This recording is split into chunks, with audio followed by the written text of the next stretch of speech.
that type of budget, you should have 2 riders that are capable of winning. Because Chris, one crash, boom, he's out. What went wrong last year? I crashed. I fell off my bike. Halfway through the massage, there's a knock on the door, and it's Ryder standing there with a cup for me. Made you a juice, Dave. What's quite worrying is we're still in Derbyshire, and it feels like we've been cycling for a week. Morale good though? No, not really. With exclusive interviews and the best analysis on 2 wheels, this is the Telegraph Cycling Podcast.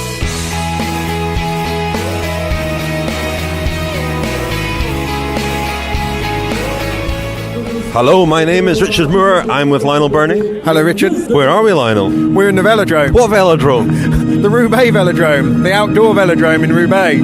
Outdoors. And what's just happened here, Lionel? The 2015 Paris-Roubaix has just finished. Podium presentation is going on now. Stibar of Ethics Quick-Step is stepping onto the second step of the podium now. Greg Van Avermaet is on the third step. We're just waiting for the winner. We'll not spoil it. We'll not spoil the suspense, because we've got a whole podcast coming up on this year's Paris-Roubaix. Lionel's been out on the course. I've been at the start and in the press room. And you were at the presentation as well, Lionel, before... the day before Paris-Roubaix. Still groups coming into the velodrome here several minutes after the race is finished. But yeah, you were at the presentation. You spoke to a few riders there. Can you introduce your interviews from there? Yeah, I spoke to riders past and present, really. Dag Otto Lauritsen, a Norwegian rider, not really a classic specialist, but he works for Norwegian TV these days. He had quite an interesting perspective on Alexander Kristoff, winner of the Tour of Flanders, of course. I spoke to Erik Zabel, former T-Mobile rider, probably better known for winning the green jersey in the Tour 6 times, I think. His son, Rick Zabel, was starting Paris-Roubaix for the first time as a neo-pro for BMC Racing. I'll just pause it there, Lionel, before we come to these interviews. We'll maybe just hear the announcement of the winner. 96, on n'avait pas eu un vainqueur allemand. Le voici sous vos applaudissements, s'il vous plaît, John Degenkolb. Well, that's spoiler alert. Should have said that before he was called to the top step of the podium. That gave the game away. John Degenkolb, who featured in a little special cycling podcast last week, an interview. He's won now 2 out of the 3 monuments so far this year, so it's a fantastic season. We'll talk about his victory a little bit later on. Let's go back to your interviews, Lionel. Yeah, so we've got Dag Otto Lauritsen, we've got Erik Zabel, and we've got 2 riders from down under, I guess. Jack Bauer from New Zealand, Cannondale Garmin rider, and Matt Heyman, former Sky rider, the Australian now with Orica Greenwich. And they were talking in Compiègne, where the race started on Sunday, and the presentation was on Saturday, and Lionel caught up with them there. Erik Zabel. Do you have a favourite memory of Paris-Roubaix from your career? Of course, pain. Where does the pain start? Mostly after the 200 kilometer mark, you get slowly tired, and then the cobbles, sometimes the wind, the weather makes you tired. Dag Otto Lauritsen. For me, Paris-Roubaix is one of the biggest classics, really maybe the biggest. It's a lot of action, it's a very tough race. People say you need luck, but you have to be smart too. You have to have good teammates.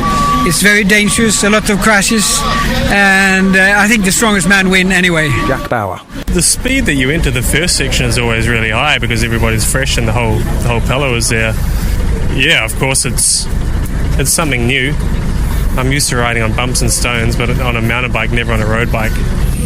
Yes, there are many tough races in the circuit, but riding Roubaix is like slowly dying because you just run out of energy, and it's more or less every year the same, that just the strongest riders survive. So my strong memories, it's bad weather, but I loved bad weather. One morning we wake up here in Compiègne and there was snow on the ground. I can't remember which year, but I liked it, and most riders don't like it. So half of the peloton is beaten, but the guys who is starting in Paris-Roubaix, they know they are going to have a tough day. And tomorrow maybe they say sun, but maybe tailwind. And tailwind is not an advantage. Tailwind makes the race harder, because when you have a strong headwind, you can protect yourself behind in the group. When there is tailwind, it's going faster, and it's really more dangerous. So I think with tailwind, we're going to have a very interesting race. It was just a madhouse. Crazy. Like they say, hell on wheels. It's just, of course, it was fast, it was dusty, it's noisy, the crowds are huge. It's an atmosphere unlike anything I'd ever seen before in mountain biking or anything on the road. It's a unique one-off event. It's very special. Matt Heyman. Worst memories, probably giving my wheel to Fletcher before the Forest and riding the last 60k solo and finishing last. But yeah, and then I actually crashed, hit a spectator on Carrefour de l'Arbre. So I was 10 minutes behind the last group and hit a spectator crossing the road, and then you wonder what you're doing actually, if you probably should have just got off like everybody else at the second feed. But no, it's a love, so I really like finishing this race. Yeah, you want to reach the velodrome, I guess. Yeah, I think everybody does. I think, most of the guys do. I mean, I think the days are gone too that the Spanish teams come here and the whole team's in the car. There's even Spanish riders that love being in this race, and I think most guys want to see the velodrome. A lot of the flat sections in Flanders are, they're over very fast, and the stones are quite different. They don't look like they've been there forever, like when you go into the Arenberg, it looks like the stones have been there since the beginning of time almost, and when you hit them at speed, it's just a case of hanging on for dear life. Yeah, you can't compare that to anything else. For me, it's a bit like Christmas. It's an exciting day, and it's also it's all about to happen. And at the end of the day, that's it. There's a bit of a big letdown at the end of this, knowing that you have to wait another year. And me getting towards the end of my career, how many more chances to get to do it? So the anticipation of hoping things go right. I don't need good luck. I just prefer not to have bad luck. The rocks are that jagged, often look like they're misplaced. Big tyre swallowing gaps in the middle of them, a real crown to the road that you need to find the centre of if you're going to ride a straight line. There's obviously an art to riding the stones, and it's definitely something I'm looking to master, if not this year, then the coming years. And do you have any lucky charms, or do you not believe in luck, or is tomorrow one of those days where luck counts? I've been asked that all my career, and I used to always say no, and then the other day I went to pin my numbers on, and I thought, no, I won't pin them on the night before. There's riders that do and don't, and I definitely won't pin my numbers on until the day of the race. So brilliant. I didn't think I had anything, but I actually pulled myself up, so maybe I do. If you are lucky because your captain has no material problem and you can stay on his side for a long time, of course, then you can learn a lot. Races like the Ronde or here Roubaix are really special days. Classics are always special, and be nervous because it's always good. Enjoy the race day. Eat enough, drink enough during the race, in every moment when you have the possibility to do that, fill up your stomach with energy, because you will need it. I was at the start of Paris-Roubaix in Compiègne this morning, the beautiful grounds of the palace in Compiègne. It was quite low-key actually, not an awful lot of people around. I think most people who come to watch Paris-Roubaix go out to the pavé, to the sectors of pavé to watch it there.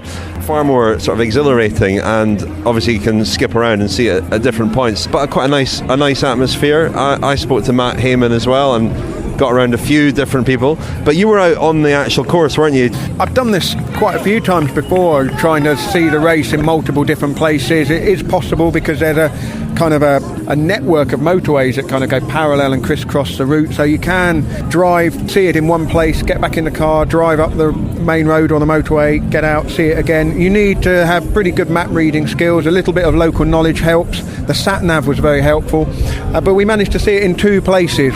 That was what we set out to do. We thought a third sighting would be a bonus, but we wanted to get here to the velodrome to see the finish. So myself and our photographer Simon Gill were out, and we saw it at Troisville, which was the opening section of cobbles, and then we saw it at Hornang, which was sector number 16.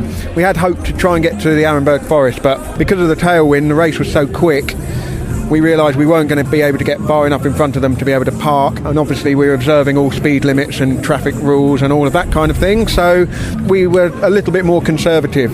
But it was great. I mean, the fantastic weather, the fact that there was a tailwind made it a fast race, made it quite spectacular, lots of dust being thrown up.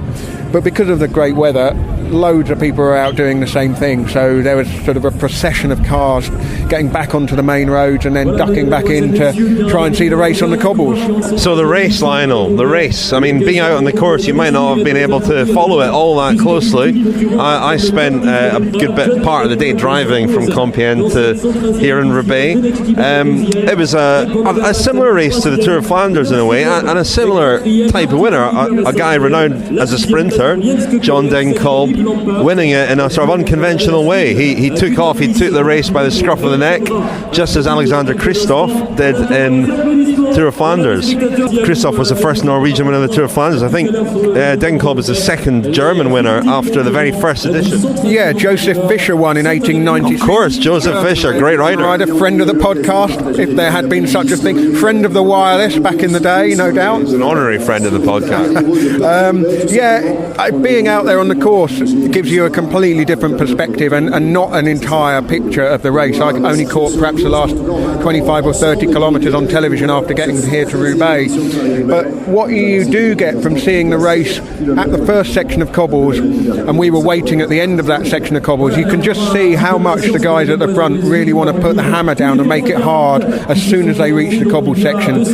And the bunch was strung out into a huge long line, making it very, very difficult to get from the back to the front. You know, you're talking about hundreds of metres to try and close the gap from the back to the front, and that's really where the race starts. And then to see them again another, hour and 20 minutes later in the race, the thing you learn when you go out and you see the race in two separate places an hour and a half apart is just how much the race changes between those 2 points. And then obviously if you were able to then see it a third or a fourth time, you know, it's a completely different event, really. It feels like you're watching something different. It doesn't feel like when you watch on TV, you watch the evolution of a race over 2-3 hours. All the little pieces make sense and you can join them all together and you understand the story. When you see it in two isolated places, following only Twitter to keep up with what's going on, it's an exhilarating experience being out there. And I think, you know, we cover the sport, you know, all year round, go to lots of different races. It's not something you have the luxury to do at the Tour de France, but on a day like this, it really sort of puts you back in touch with how the sport actually works and how the races actually, you know, are run. There is something very, very special too about being here in the velodrome where, you know, the race has always finished just about. To watch the sprint, to watch Degenkolb win, to know that he's following in the wheel marks of, you know, I was watching Bernardino's 1981 victory, you know, and just it puts it in that context, doesn't it? And for all that they're just blokes on bikes, the awareness that they're sort of creating history is quite a special feeling that I don't think the novelty of that really wears off, or if it does, you probably shouldn't be here, I think. No, I think also it's a sense of place, isn't it? I know Paris-Roubaix, there was a few years in the 80s when it finished out on a main road somewhere on the outskirts of town for commercial reasons. It finished outside a clothing factory, I think, that sponsored the race. La Redoute was a clothing company that sponsored the race, and they wanted it to finish there. But this is the place where Paris-Roubaix concludes. I mean, like you say, yeah, it's as evocative as the summit of Alpe d'Huez, more so in fact, because more riders have won here and more editions of this race have concluded here. And so, yeah, it's absolutely, you know, it's Wembley Stadium, the old Wembley Stadium for cycling, really. It's cracking, as Daniel might say. Let's hear, shall we, from Luke Rowe, who was 8th. An outstanding performance from him, caps a great spring. And also, after Luke Rowe, we'll hear from Andy Fenn. Luke, what do you take personally from the spring? You were up there in Het Nieuwsblad, you're still up here today. What do you take from a very strong spring campaign? To finish like that is super for me. I got top 10 in Nieuwsblad, top 10 here, just outside top 10 in E3. And yeah, so I can take a lot from it, and I just feel like I really started to step up now. And I think, you know, this is my dream. For me, this is the biggest and the best race by a million miles away. By a million miles, even bigger than Flanders in my eyes. That's just a personal thing. And it's my dream to one day be on that podium, So I think, my third attempt at the race, and the first year I didn't get a true hit out with a puncture on the first section, so my second real attempt. So, hopefully it proves that one day I can do that. But, at the same time, I'll take. I think it's a top 10. I haven't had it confirmed, but I'll take that for now. There's, as you said, a big improvement in the team's performance in these races this year. What do you put that down to?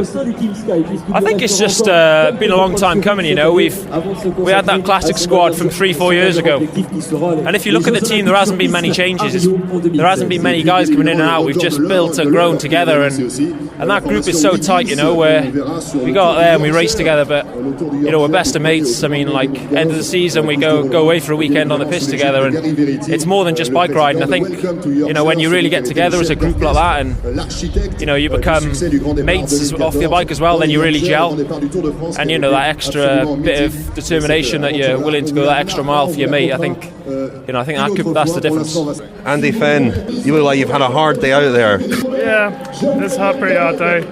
I was chasing a lot with, Luke's done a good ride today, that's for sure. Had a bit of bad luck with G, crashing, and it's one of those things, it's Roubaix, I guess. You're a former junior winner of this race, so you joined Team Sky to ride these races. You were at what was the Quick Step team.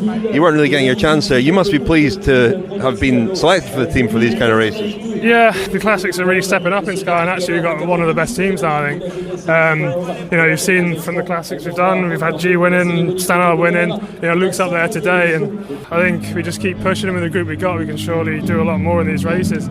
I think if we didn't have that crash in San Remo, Swift could have had a better chance. So it was, we've had a quite good classic season really, and I think it's just going to keep stepping up. We're all young guys, so it's going to be good to be part of it. What's it been like with, obviously Wiggins is retiring from Team Sky now, what's it been like the last couple of weeks with him? It's been good to be part of, actually. I've never really raced with him. The first time I saw him was in Qatar, and then he's been pretty on form actually this couple of weeks, laughing and joking, and it's actually been good to be part of. And next year, I mean, you'll be looking at a team maybe led by Geraint Thomas, Stannard and Luke Rowe as well. Yeah, exactly. I think we've got guys to fill his place, and we're all young guys, all stepping up. Maybe there'll be a few guys coming in. Maybe Swift is a possibility, I think. So there'll be a few changes next year, but there's still that core group of us that are still slowly progressing. And you see what's happened this year, so I think we're just on the up, really. So you have a rest now. What's likely to be your next target? I'll be riding Yorkshire and California, and then have a rest. I've got a baby coming next week, so I'll probably have a bit of a rest there. But or maybe not. I'll keep training these next couple of weeks, so I've got a big break actually when the Giro's on, so that's all I can do really. Just keep going another couple of weeks, do those races, and then I'll have a bit of a break. You're listening to the Telegraph Cycling Podcast, brought to you by Van Dessel Cycles. Van Dessel, ride inspired. Let's talk a little bit about Bradley Wiggins. Now, there was an awful lot of attention, some might say hype, around Bradley Wiggins. His final race for Team Sky. He will now revert to his new team, Team Wiggins, and concentrate largely on the track, although we'll also see him at the Tour de Yorkshire. But this was his final appearance on this big stage, and there were a lot of people, including myself, really uncertain as to his condition, his form, and I must say I wasn't particularly feeling all that confident in his form after Friday, when we went to 48 hours before Paris-Roubaix, went to a pre-arranged press conference. It had been set up a week before, 3 o'clock in the afternoon at the hotel in Kortrijk, and we turned up, the journalists, and were told by the Team Sky press officer that Bradley Wiggins had decided he wasn't going to speak to the press after all. Now, a lot of people had come long distances, TV crews setting up, etc., etc. A lot of people going to a lot of effort and expense to get there, and he was upstairs in his bedroom, and it seemed a little bit unacceptable. That is quintessential Bradley Wiggins, isn't it? There's an appointment, loads of people have come to see you, and you don't feel like turning up. I mean, and then in a sort of an unscheduled appointment, he can be the most engaging person there is, and one of the most quotable people in the sport. So that doesn't surprise me in the least, really. But I remember just before Christmas months we did a live event, Richard, in Nottingham, I think, and one of the questions from the floor was whether Bradley Wiggins could win Paris-Roubaix, and I was absolutely certain and said no. But I have to say, over the last 3-4 months, there have been moments when I thought perhaps the stars are going to align and perhaps he is going to do it. It didn't really work out that way, and as we've talked about a lot in the podcast, Paris-Roubaix is one of those races where you have to really grasp your opportunity and give it absolutely everything, as John Degenkolb did, really. If you look back at his little move there, going across to two riders who are already there, it's very easy to suggest that perhaps that's wasting energy ahead of the sprint. Why not wait to see if somebody else brings it together? But in the time Degenkolb, had he waited for it to all come together, that move could have disappeared up the road. And I think the one regret with Bradley Wiggins is, particularly last year's Paris-Roubaix, the moment to win that race was when Nicky Terpstra attacked, and if he'd made that move at that moment, he could well have won it last year. And I think somebody said to me at Paris-Nice that Bradley Wiggins, the race he really wants to win is the 2014 Paris-Roubaix, because everything was there for him, whereas it didn't really work out that way for him today. I think he deserves a lot of credit. I mean, going back to the press conference, I thought that his reluctance to meet the press was perhaps a sign of his own doubts. I mean, we saw this before the 2010 Tour de France, where he sort of disappeared into his shell, and as we later found out, I think that was a sign of his anxiety, and the anxiety owed to his doubts over his form, and that's what was proven at the Tour. And I wondered if there was a parallel situation there. He did actually come down and speak to us for 10 minutes, but he wasn't in his best sort of mood or humour, and so he seemed distracted, he seemed anxious, and I wondered about, whether it was because he really felt like he hadn't got it right. And I'm not convinced, having watched him race, that he did get it right in terms of physical preparation. But I think he deserves a lot of credit for the heart that he showed, the determination that he showed, because he seemed at various points of the race to be out of it. And he clawed his way back, and he did attack with about 30 kilometres to go. A good move, which we've seen in the past with Bonin and with Cancellara, that a move from that far out can work. And certainly that was perhaps the sort of move that Bradley Wiggins had to launch to win. He did get a gap. It seemed like a good move. He looked strong. He was doing most of the work. He had a few riders with him. It didn't work, but at least he had a go, and I think when he reflects on the race, I think he'll be glad that he did give it a go. Oh, absolutely. It's his last day racing at this level, and not to take away from this sort of emotional aspect of that as well. This is the last time you have to put yourself through this. There won't be too many 265 kilometre road races going over 27 sections of cobbles in his the next and final phase of his career. This is all done for him now, so yeah, he had nothing to lose and he did give it a go, but like you, Richard, I think Team Sky, they had several potential riders, and obviously Luke Rowe finishing 8th. Geraint Thomas, by the looks of it, had some pretty terrible luck, crash and a couple of punctures, I think. Wiggins, he was there, but not quite there enough, if you see what I mean, to get onto the podium. No, I think they've got this problem, Sky. I mean, Geraint Thomas was ruled out with crashes and so on, 2 punctures and a heavy crash. Ian Stannard, as Andrew McQuaid told us, perhaps not at the form he was in at Het Nieuwsblad, which he won. But they've got several strong riders around them, one outstanding leader, and we've seen with obviously Christoph, Degenkolb, these guys are undisputed leaders of their teams because they can finish races as well, and as they've shown the last couple of weeks, they can finish races in ways that we perhaps don't expect. This is the Telegraph Cycling Podcast. Join us on Twitter and Facebook. Just search online for the Cycling Podcast. Well, Lionel, we're going to play a little bit of an interview I did with Edwin Bull, the owner of Van Dessel Cycles, because we owe them a special thanks. We've been trying to bring you a better podcast this year, a more regular podcast. We're doing a Friends special podcast from the Cobble Classics, Tour of Flanders, Schelde Prace, the Midweek Cobble Classic, and today's Paris-Roubaix. That will be available this coming week if you join up as a friend, sign up as a friend at thiscyclingpodcast.com. It will cost you a measly £5, and this will be our third Friends special, and we've got several more planned. But it's thanks to our sponsors, British Eurosport and Van Dessel Cycles, that we've been able to come out and cover these races, as well as thanks to the Friends, of course. So we're very grateful to them, and we're going to tell you a little bit about Van Dessel because a few of you have asked. They're a sort of cult company in the US and not perhaps so well known in the UK and in Europe. So we'll hear a little bit from Edwin Bull. I spoke just now to Koen de Kort, the teammate of John Degenkolb on Giant-Alpecin. He's always sort of one of the main men for either Degenkolb or Marcel Kittel. A very loyal and very strong teammate. Obviously he was jubilant in the aftermath of the race, and I caught up with him just after he'd got off the podium, having been asked to join Degenkolb there on the top step. Teammate over there, John Degenkolb. I think not a huge surprise that he won the race. We knew he was capable of winning it, but perhaps a surprise the way that he won it. Were you surprised? Well, obviously I haven't seen too much of, say, the last 15 kilometres. My job was done when the Carrefour de l'Arbre started. So up to there, he managed to take it pretty easy, and his teammates. So I reacted to a lot of breaks and closed a few gaps and brought him to the front, and we had in the final then Ramon Sinkeldam and Bert Tabaka for that as well. So we had plenty of guys there to do his dirty work, and then towards the end I heard he closed the gap to two guys in the breakaway in an impressive manner, and I think Stibar came back and suppose he beat them in the sprint. So, it was 7 in the end, but he had really taken the race by the scruff of the neck, and attack rather than just wait for the sprint. I guess he was going to have to. It was always the best tactic for him, I guess, because if he's going to wait, then they're going to attack him, and then everyone's going to look at him to react and close it. So, it's probably best. He's probably best off just to go on the attack and have the rest chase him instead of the other way around. Was Christophe maybe a concern as well? Well, there were quite a lot of riders that were really good, but Christophe has been in incredible shape lately, and he's obviously one of these guys that could get close to beating him in the sprint.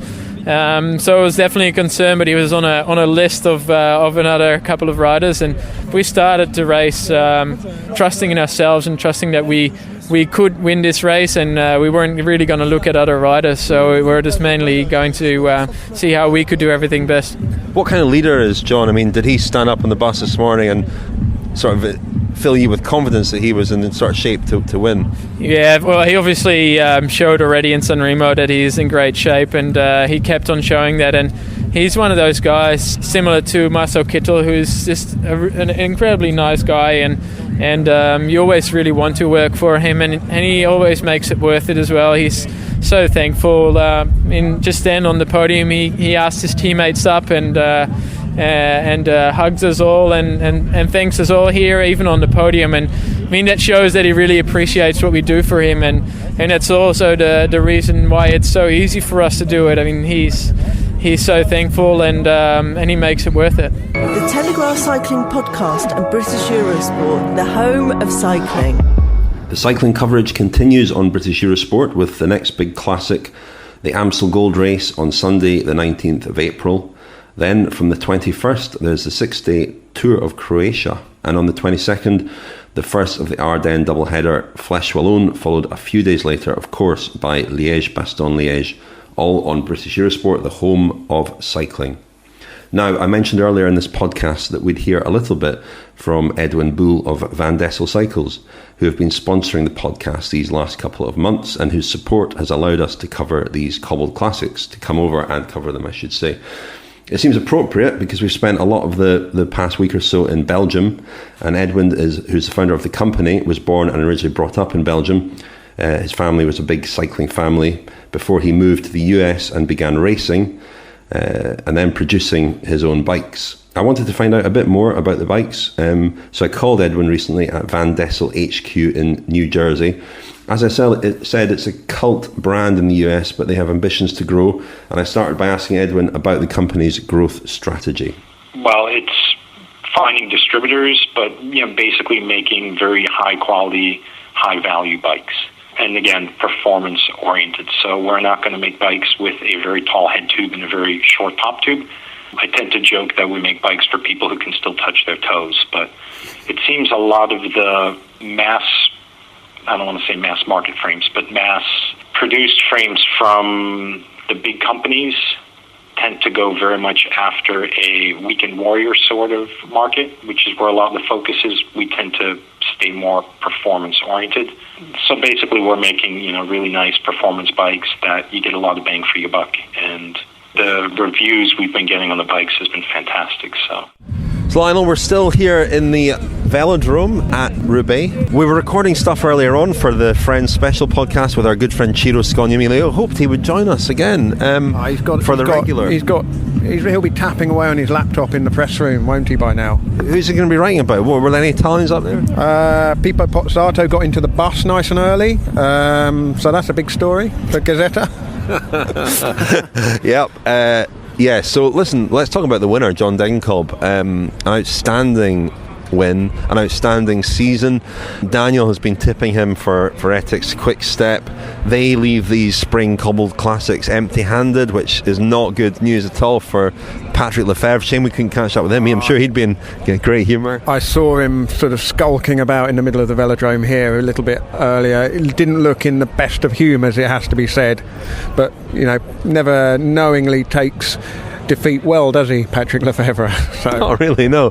If we see him, we'll try and catch him. I'm sure that will be priceless. John Degenkolb, though. I saw on Twitter, I can't attribute this to somebody because I can't remember who said it, but Degenkolb was quoted as saying that he wanted to win Milan-San Remo and Paris-Roubaix in the same spring because his great hero Sean Kelly had done that.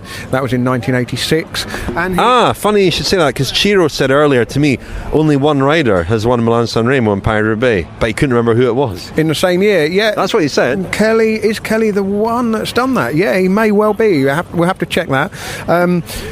But Degenkolb has won it in the velodrome. I think Kelly's win in 86 came out, as I was saying earlier, on a nondescript road somewhere on the outskirts of Roubaix. So I wonder, has there ever been a podcast where you've not had some Sean Kelly fact to be able to drop in? Yes, there have been some. I can't remember them. If any listeners can identify or find the podcast where there hasn't been a Sean Kelly fact. Sorry, Lionel. This is a John Degenkolb fact. He's obviously inspired by Sean Kelly. He's probably of that age, isn't he, where he would have been growing up watching cycling as Kelly. He's a bit younger than that. As Kelly was coming to the end, I guess. He's quite a young man. We're older than you think, Lionel. Yeah, I guess we are. Maybe he just watched some VHS videos of Sean Kelly. He's heard of him. I'm sure he's read Hunger, the autobiography. I'm sure he has. It's not been translated into German, but Degenkolb's English is excellent. I must make sure he gets a copy, actually, of that. Yeah. To win those two races, you asked me earlier who I thought I was going to win. That will be in the humour of that will be in the Friends Special, me getting it hopelessly wrong. The obvious one to say before the race would have been John Degenkolb, but I just thought time had gone on a bit too far, and that perhaps his peak, he would have been over the top and on the way down. But he's clearly, he just rode so intelligently. That's the thing. It's all very well saying, well, he's a great sprinter and he's got the beating of most people in a finish, and the gap was decisive. We were stood dead level with it, so we had a look right across at how it's quite rare that you can see it side on, isn't it? It's so rare that you can actually just watch it across the field here. We were watching them sprint side on, and from this distance it looked quite slow. Not to take anything away from his victory. No, it's funny, isn't it? Because it's actually a really dead surface to ride on. I've ridden round here a couple of times, and it's not a pleasant feeling. The bike doesn't roll really nicely, and of course they've all got sort of quite fat tyres on. Some of them have got knobbly tyres on. They've been riding for 6 hours, so it's not a sort of pure sprinter's sprint. But I was saying, it's easy to say Degenkolb, well, he's the fastest, so therefore he wins. But like Christophe in the Tour of Flanders, he made that victory. Everyone was criticising the Tour of Flanders a little bit, or some people were, for saying it wasn't the most dynamic race. It wasn't a real explosive attack. It was one of those ones that just slides off the front, which Alexander Christophe and Nicky Terpstra made last week in Flanders. But that was the move that made the race. And likewise here, Degenkolb, he didn't just sit in and wait for the sprint. He went out and made that victory happen for himself. As you said, Lionel, it was a smart victory, just as in Milan-San Remo, where he used his head there as well. And he's still quite a young rider. He's, I think, 26. So we've talked a lot about how it can take years to mature to win these races, years of experience and the kind of strength and endurance that you build up over time.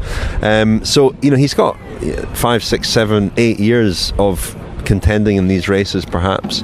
And from a team perspective for Giant-Alpecin, Marcel Kittel is having an absolute shocker of a spring, isn't he, with illness and what have you. And John Degenkolb has really deflected any kind of speculation or criticism or wonderings about Kittel's form completely away. It's a bit like when the spotlight's on Mark Cavendish when he's not so good. Somebody from Ethics Quickstep steps up and does the business, it deflects a bit of that attention away. So, but Giant Shimano, they do race like a group. There's a sort of there's a spirit of HTC Columbia in there somewhere, isn't there? It's sort of, they are a group that is well knit together, as we saw when they all went on the podium at the end. And like HTC Columbia, they're certainly not the biggest budget team. You get the sense that they're almost on a shoestring, and that seems to almost galvanise them. And there is this great team spirit. I mean, it was interesting. Koen de Kort said that what made Degenkolb and Kittel such effective leaders was actually the fact that they're very nice guys. I'm getting a lift home. I've got to rush off quite soon because I'm getting a lift home with Ned Bolting, who's just wandered into the velodrome here. Ned, have you had a good day? That was great, yeah, loved it. We went to Sector 21. You were over with your daughter, weren't you? I was over with my little girl. She's just minding our bikes over there. Great. Yeah, first time I've actually gone out and watched, done them both. I've been here before at the velodrome, but I've never seen them ride over the cobbles. And what makes the spectacle is just how close you get to the riders, because they all head for the gutters, don't they? Or at least they did in my sector. And so the safest place would be to stand right in the middle. Yeah, well, virtually, yeah. But I mean, you are just inches away from them. And it was great. And then any particular riders or sights or spectacles catch your eye? Well, I mean, it's very hard to see. When you're actually on a race, it's very hard to keep track of what's going on. It's much easier when you're just in your living room watching it on the telly. It looked to me like Wiggins was virtually on his way out of the race at that point, and that was only, 130k in. He seemed to be sort of yo-yoing off the back of the bunch for a while. I don't know whether that was the case. I don't know whether Thomas had already gone down at that point, but Ian Stannard looked the best of the sort of Sky contingent, and the whole train, when they came past me at that point, was being driven on by Nicky Terpstra, who seems to have put in a huge amount of effort today. But yeah, great. I mean, when was the last? Have you done the stats? When was the last time such a big group came into the velodrome? Do we know? I think there were 7 of them, weren't there, in the end, sprinting out. It was quite a big group. It's unusually big, isn't it? Okay, you were sitting in the stands, weren't you, watching the finish here? And you came over this morning, so it was a day trip. Last night, came over last night and spent the night in Belgium, in Flanders. Yeah. So thoroughly recommended to people. What a trip!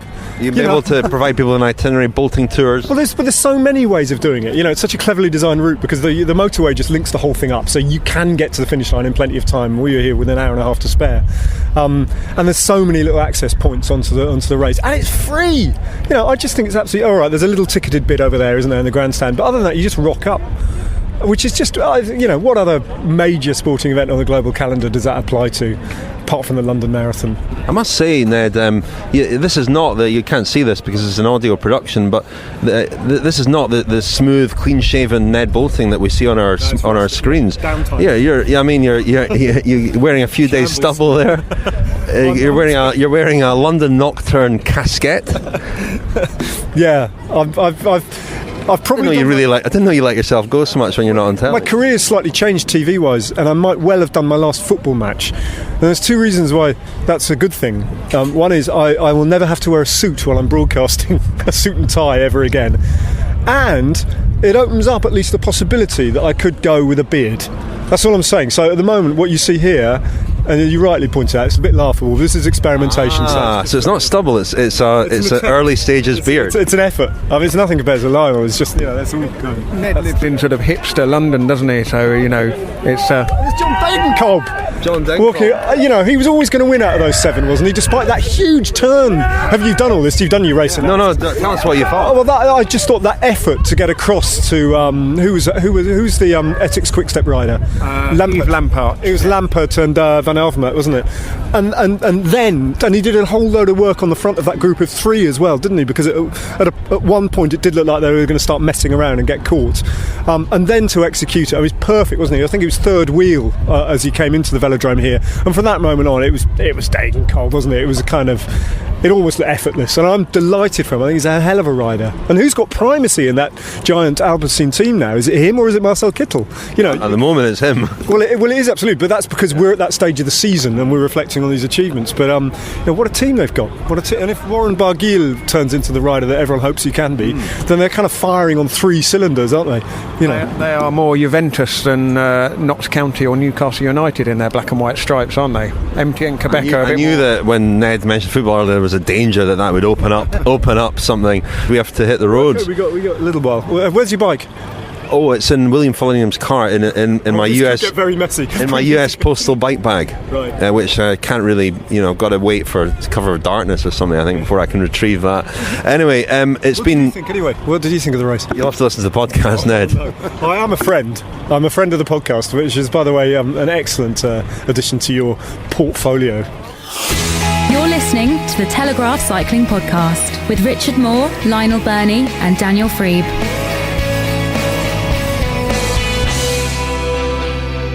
Okay, well, we're back in London. It's the day after Paris-Roubaix, and Lionel and I have been joined by our old friend Daniel Freeb. Hello, Daniel. Hello, chaps. I think you were off winning a golf tournament at the weekend. Yes, I'm glad you mentioned that, Rich. The 21st edition of the Saunton Tankard.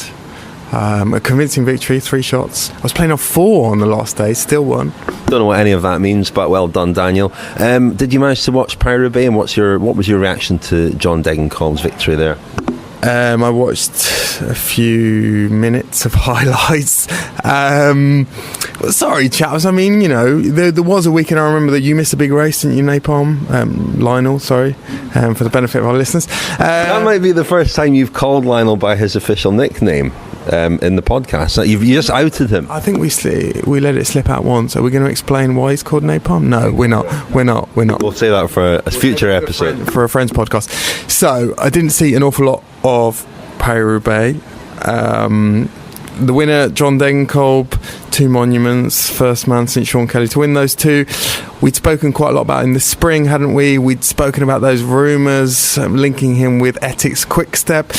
Not a great campaign, Classics campaign for them, although they rode very, very well. They seem to lack that finisher, which Degenkolb obviously is, in the absence of Boonen. He's tied still to Giant-Alpecin for next year, but I'm sure that they will be very interested in talking to him in the early part of next year if they are looking to size up someone for Boonen's role, because Boonen is obviously nearing retirement.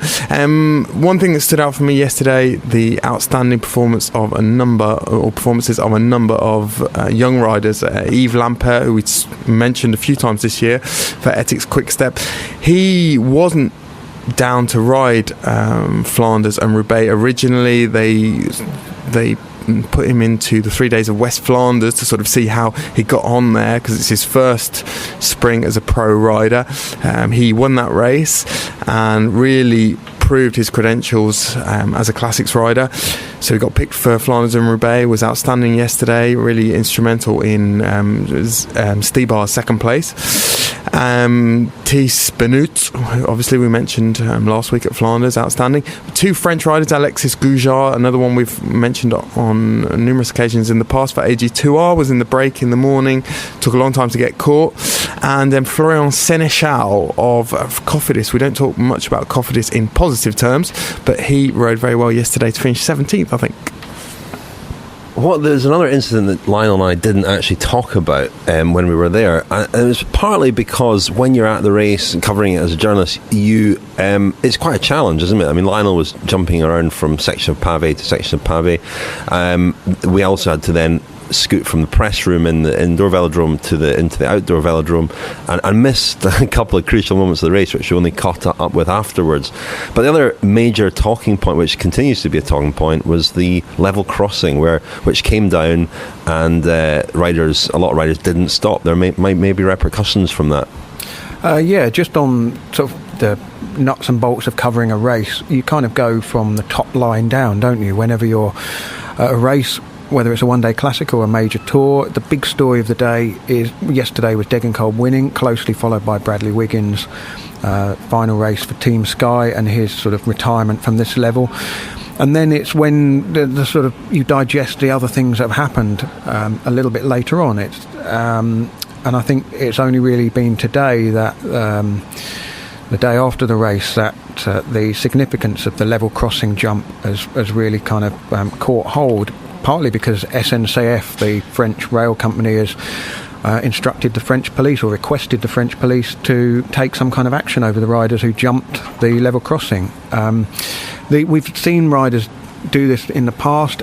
Was it 2006 when Leif Hoster and Tom Boonen and one other, Alessandro Ballan, they went under or round the level crossing as it was closing and were disqualified from second, third and fourth place in the results in Paris-Roubaix. So it's not without precedent. What struck me yesterday was that the incident was quite serious because it was a TGV train. I'm not saying that a small local train isn't going to do quite considerable damage, but for the riders to take that much of a risk going under the barrier as it's falling and round the barriers as they are closed, it just shows the mindset of a rider in the heat of battle, so to speak. Their priority is to get up the road and not be held back. I think it's only in the aftermath, it's all very well to say, well, they neutralised the race, they allowed the second part of the peloton to catch up the first part of the peloton, no harm done.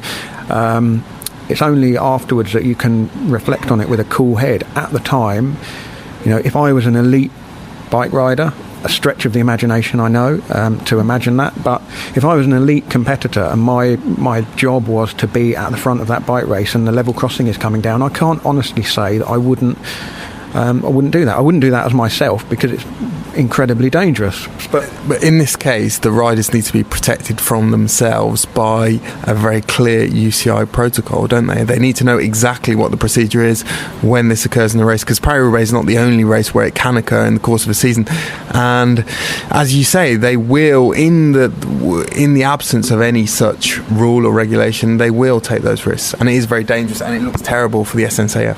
Oh, it's a terrible example. It's been replayed on Sky Sports News here in the UK today because it's a dramatic looking incident. But the thing is, the rule already exists. You're not allowed to ride under or round a closed or closing level crossing. So the challenge for the organisers is to identify all of the riders and disqualify all of them. You can't do some and not others, because that then doesn't send the message that you need to send, because if you disqualify some, others will think, well, it's possible to get away with it. So perhaps it makes a case for having better ways to identify which riders are which. Perhaps for a race like Paris-Roubaix, which does cross several train tracks, they need the numbers to be much bigger, much more easily identifiable from that kind of helicopter footage.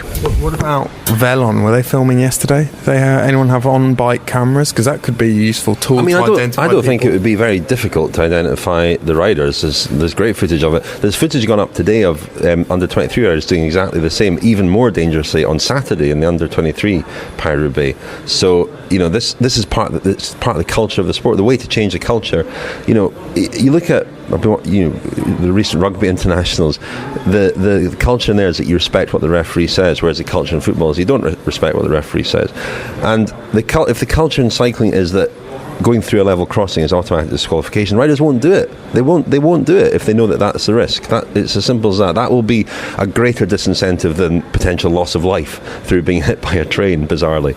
So, and there's a lot of fury on Twitter and so on about the UCI not responding. I think give it time. I don't think it needs necessarily an instant response from the UCI, but the rule has to be made clear and it has to be enforced, and whether that's enforced retrospectively in this case or not, it needs to be made absolutely clear to riders that skipping a level crossing will mean disqualification. So this is a sport, unfortunately, that's been bedeviled by people going through metaphorical level crossings and red lights for many years, isn't it? Well, it did sort of highlight the lengths that riders will go to. Anyway, we should wrap up there because we're going on a bit. I'm sure we'll be talking about this again. Daniel, thanks very much for briefly joining us. You'll be back for the full episode next week. There's far more from us from the Tour of Flanders and Paris-Roubaix in our Friends Special, which will also be available this week. Sign up at thecyclingpodcast.com. Lots more interviews, analysis, if you can call it that, from those races all three of us were at. The two and Scheldeprijs. So thank you very much, Lionel. Thank you, Richard. Thank you, Daniel. Thank you, Richard. Napalm. You've been listening to the Telegraph Cycling Podcast. Thank you to Glass Pear for the music in this episode. For more information and to download more editions of the show, visit thecyclingpodcast.com.